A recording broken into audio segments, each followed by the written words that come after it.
우리는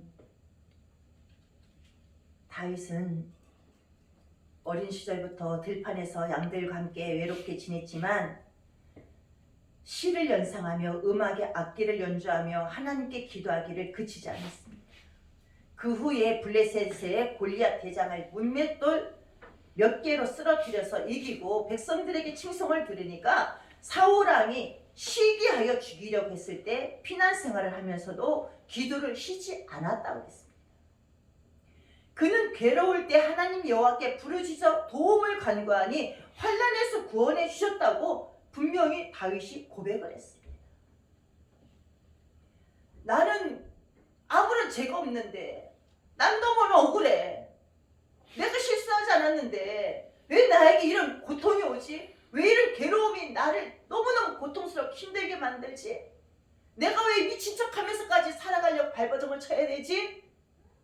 하면서 원망과 불평이 나올까요? 안 나올까요? 우리는 다윗왕의 본보기의 삶을 살아가야 됩니다. 그럼에도 불구하고 다윗왕은 하나님을 원망하거나 불평하지 않았다는 것입니다. 하나님 말씀에 철저하게 순종하며 살려고 애썼다는 것입니다. 그 중에서도 사울왕을 죽일 수 있는 기회가 몇 번이나 주어졌는데도 불구하고 사울왕을 죽이지 않았다는 것입니다. 그것은 무엇을 근거합니까? 하나님 말씀에 근거한 삶을 살아가고 있다는 것입니다. 하나님께서 기름 부은 종을 감히 자기 손으로 해할 수가 없었기 때문에 안 했다는 것입니다. 자기가 도망갈지언정, 자기가 수렁에 빠지는 고통을 느끼며 살아갈지언정 그에게 손을 대지 않았다는 것입니다. 그것을 하나님께서 기뻐 받으시는 것이 아니겠습니까?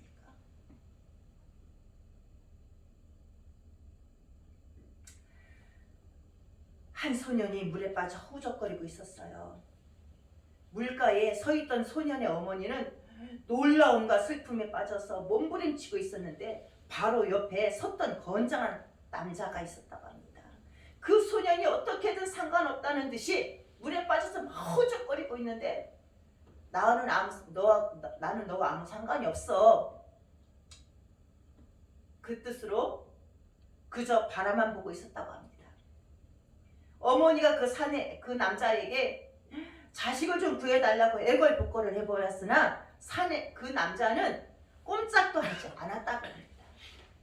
소년의 힘이 다 빠져 허우적대지도 못하고 축 늘어져서 수면 위에 그때 수면 위에 올라오니까 묵묵히 서 있기만 하던 그 남자가 물속으로 뛰어들어가서 아이를 무사히 건져내 왔다는 것입니다.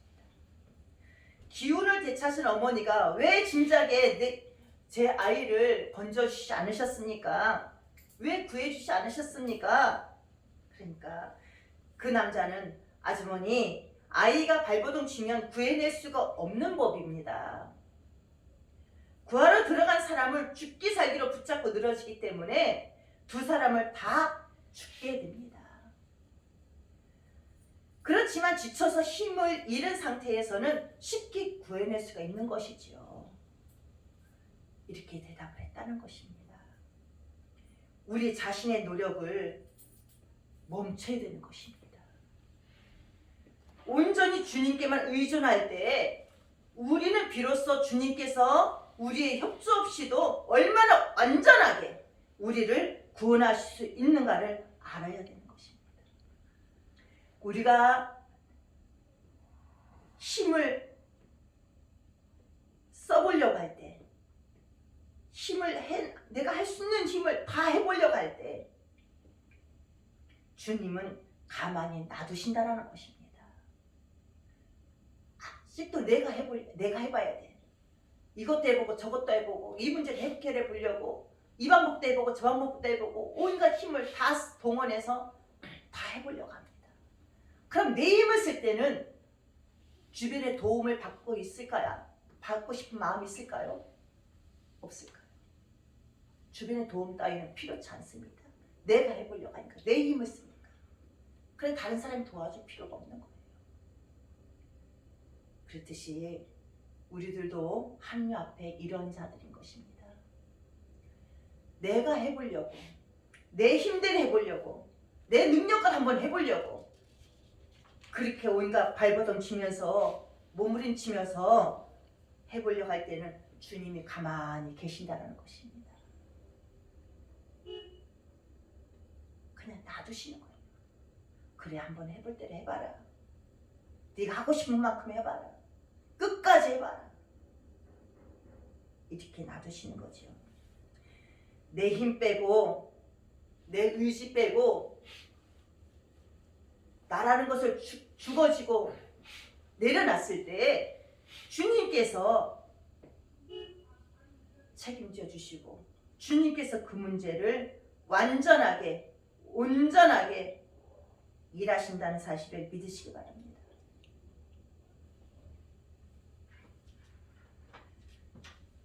다윗은 너희는 여호와의 선하심을 맛보아 알지어다. 그에게 피하는 자는 복이 있도다 라고 강조하였습니다. 하나님의 선하심은 말씀과 기도에서 발견할 수가 있습니다. 하나님을 믿고 신뢰한다는 것은 그 자체가 축복받은 감정을 가지는 것입니다. 이는 불신자에게서 찾아볼 수 없는 감정입니다. 불신자들은 세속적인 노래를 부르고 몸을 흔드는 춤으로 육체의 쾌락을 맛보지만 성도는 하나님의 말씀, 묵상과 기도 그리고 찬양으로 하나님의 선하심을 영적으로 맛볼 수가 있다는 것입니다. 특별히 성도는 이웃에게 사랑을 베풀고 구제하고 영혼을 구원하는 복음을 전하여서 하나님의 선하심을 맛볼 수 있다는 것입니다. 선의 근본은 뭡니까? 하나님에게서 오는 것을 믿고 하나님의 선하심을 맛보는 성도가 되시기를 간절히 부탁을 드립니다. 성도에게 부족함이 없는 만족은 어디서 올까요? 세상 사람들은 돈을 많이 벌고 큰 주택을 사고 고급 승용차를 타고 높은 자리에 앉아서 명예를 누리는 데서 만족을 얻으려고 합니다. 그러나 그런 따위의 만족은 오랫동안 가지 못하고 일시적인 것입니다. 세상의 부귀영화를 초계, 즉 뭡니까? 지푸라기와 먼지와 같은 것이라고 했습니다. 아무리 많은 권세를 누려도 그의 마지막으로 초라하게 끝나는 경우가 많습니다. 특히 우리 대한민국의 역대 대통령들을 예를 들면 금방 알 수 있겠죠. 취임할 때는 높은 인기를 얻으며 영화롭게 시작을 하지만 퇴임할 때는 부끄럽게 되었고 교도소에 간 사람들도 여럿이 있지 않습니까? 지금 권력을 잡고 휘두르는 대통령도 퇴임하면 위험할 것입니다. 성도는 과연 무엇으로 만족을 얻을 수 있을까요? 다윗은 본문에서 9절과 10절 말씀에 너희 성도들아 여호와를 경외하라. 그를 경외하는 자에게는 부족함이 없도다. 젊은 사자는 궁핍에서 줄일지라도 여호와를 찾는 자는 모든 좋은 것에 부족함이 없으리로다. 이렇게 말씀했어요. 다윗이 여호와 하나님을 경외하는 성도는 부족함이 없다고 강조하셨습니다. 왜냐하면 하나님께서 그에게 필요한 모든 것을 공급해 주시기 때문인 것이에요. 하나님께서 공급해 주시기 때문에 뭡니까? 부족함이 없다는 것입니다.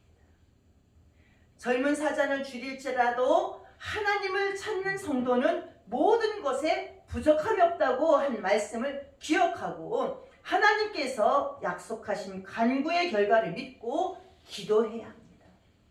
하나님께 드리는 기도의 간구는 세월이 변해도 응답하신다는 것입니다. 하나님의 말씀은 변개치 않으신다는 것을 믿으시길 바랍니다. 하나님께서 내가 간구한 기도가 내 대에 이루어 주시지 않는다 할지라도 내 후대라도 반드시 이루어 주신다는 것입니다. 하나님께서는 분명히 말씀하셨습니다. 너희들이 간구하는 그 기도를 내가 반드시 들어주겠다고 약속하셨습니다. 전지전능하신 하나님께서 말씀하신 것이기에 변함이 없는 것입니다. 꼭 그대로 이루어 주시는 것입니다. 믿습니까? 아멘. 기도하겠습니다. 아버지 하나님, 다윗은 하나님과 동행할 때 많은 축복을 받아 행복했습니다. 하나님께서 성도가 간구하면 응답하신다고 분명히 말씀하셨습니다.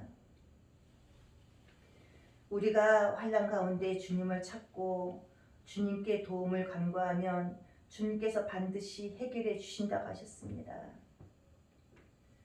저와 성도들이 하나님을 경외하는, 하나님을 찾는, 하나님의 얼굴을 구하는 우리 모두가 다 되게 하여 주시옵소서.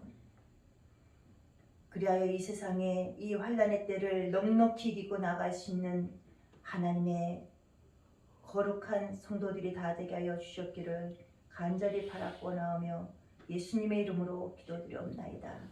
아멘.